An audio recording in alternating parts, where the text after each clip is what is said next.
Hi, this video will outline some of the basic elements of an annotated bibliography. An annotated bibliography is an alphabetical list of information sources, for example journal articles or book chapters, formatted like a bibliography or a reference list, accompanied by a commentary on each source, which is called an annotation. The specific elements that you need to incorporate, as well as the structures required, vary between units. This includes the number and type of sources, the referencing styles, as well as what you need to discuss in the annotation. It's very important that you carefully check the specific requirements of your task so that you understand exactly what is required.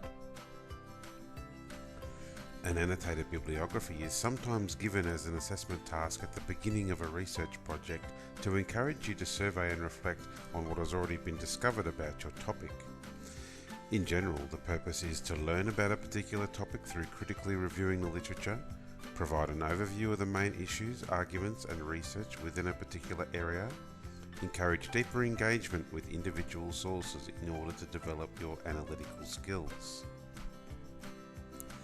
Generally speaking, an annotated bibliography is made up of two parts, a reference and an annotation.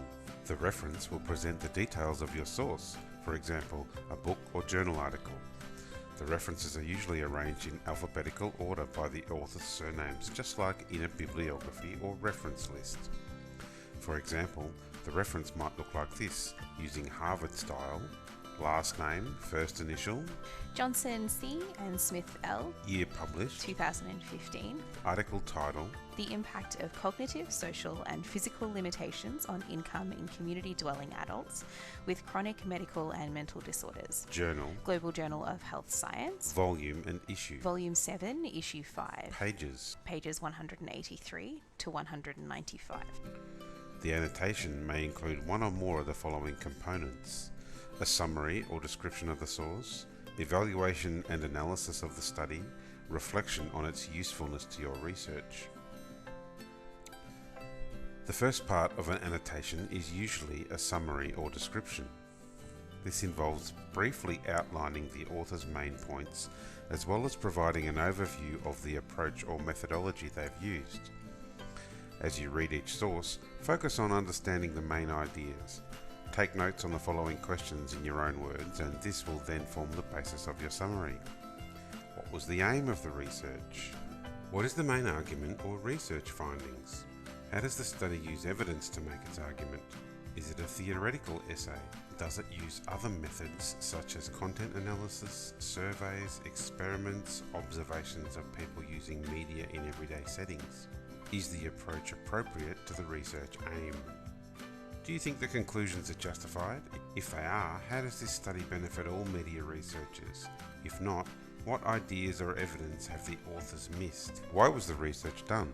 What issues were addressed?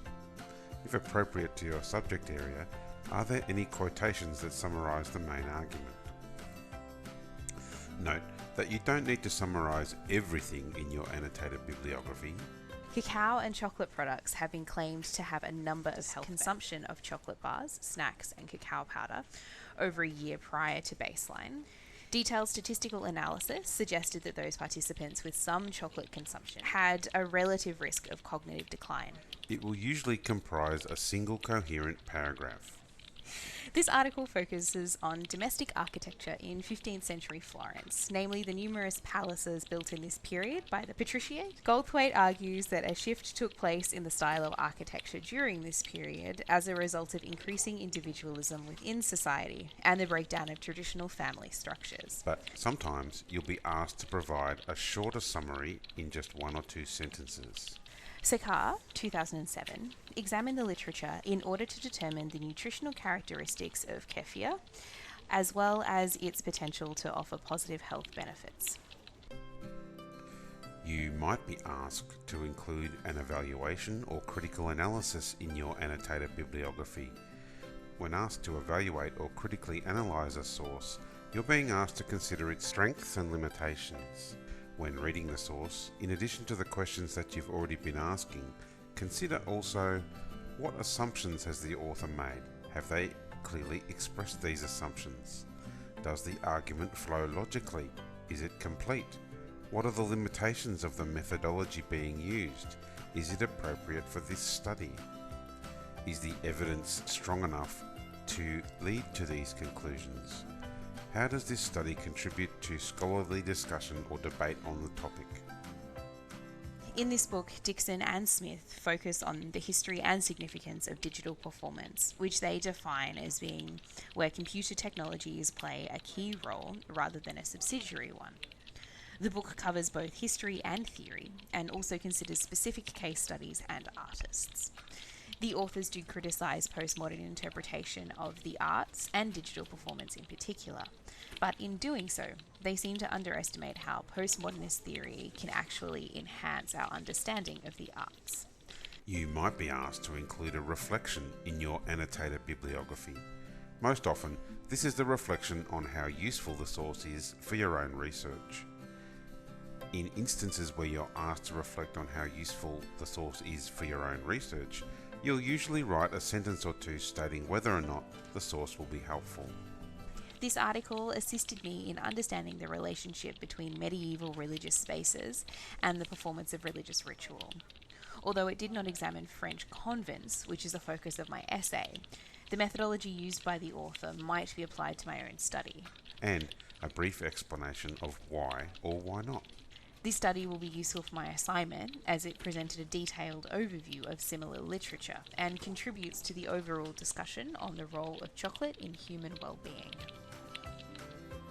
Now you're ready to begin writing your annotated bibliography. Remember, it's important to read the specific instructions that you have been given about what to include and how to structure your annotated bibliography.